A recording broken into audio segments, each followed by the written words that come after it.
नमस्कार। इन खबर में आपका स्वागत है। राजस्थान के रण में इस बार जंग बहुत भीषण होगी। एक तरफ अशोक गहलोत है जो अपने दम पर चुनाव जीतने का दावा कर रहे हैं, अपनी योजनाओं को एक एक करके गिना रहे हैं और उन्हें पूरी उम्मीद है कि इस बार परंपरा टूटेगी। कौन सी परंपरा?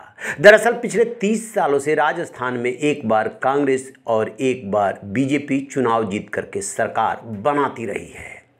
अशोक गहलोत यानी कांग्रेस की सरकार पिछले 5 सालों से चल रही है, लिहाजा बारी इस बार परंपरा के मुताबिक बीजेपी की है। लेकिन कांग्रेस और ख़ास तौर से सीएम अशोक गहलोत का दावा है कि इस बार परंपरा टूट जाएगी और एक बार फिर से सत्ता अशोक गहलोत के हाथों में होगी, कांग्रेस के हाथों में होगी।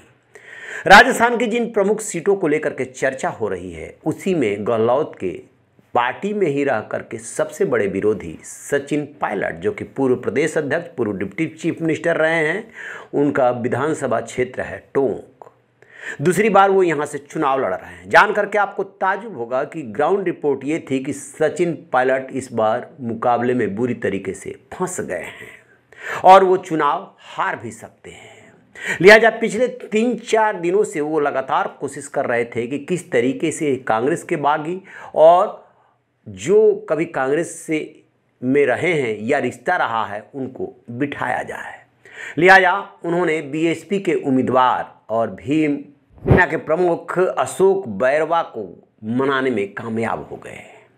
टोंक में मुस्लिम, एससी, एसटी और गुर्जरों की तादाद अच्छी खासी है। अशोक बैरवा का अपना वहाँ पर एक वर्ग में जनाधार है। लिहाजा बैरवा यदि उनके समर्थन में नहीं आते तो पायलट की राह मुश्किल हो जाती। बड़ी मुश्किल से अशोक बैरवा माने। उन्होंने बीएसपी से नामांकन किया था, लेकिन फिर उन्होंने सामने आकर के मीडिया के समक्ष पायलट को समर्थन देने का ऐलान कर दिया। इसी कड़ी में उन्होंने कांग्रेस के बागी नईमुद्दीन, अपोलो, मोहसिन, रशीद खान और भी जो कुछ उम्मीदवार थे उनको भी मनाया और नामांकन वापस लेने के लिए राजी किया।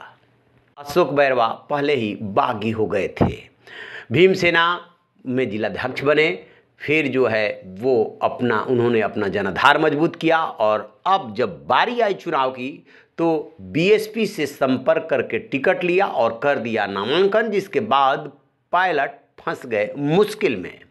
बहुत मान मनोबल की पंचायतें हुई, तब जाकर के अशोक बैरवा माने और अब माना जा रहा है कि बैरवा के बैठने के बाद सचिन पायलट की राह थोड़ी आसान हुई है।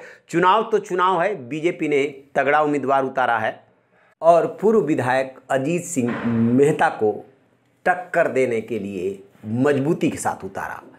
बीजेपी ने जैसे ही ऐलान किया वैसे ही सचिन पायलट के खेमे में बेचैनी होने लगी थी। इसके बाद वो बागी नेताओं के मान मनोबल में जुट गए थे और अल्टीमेटली जब अशोक बैरवा बैठने को राजी हो गए, चुनाव न लड़ने की बात कह दी, तब जा कर के अब सचिन पायलट के खेमे में थोड़ा सुकून है और खुशी की लहर देखी जा रही है कि अब जीत पक्की हो चली है। लेकिन मुकाबला अभी भी कड़ा है। रहे इन खबर, देखते रहिए इन खबर। Thank you.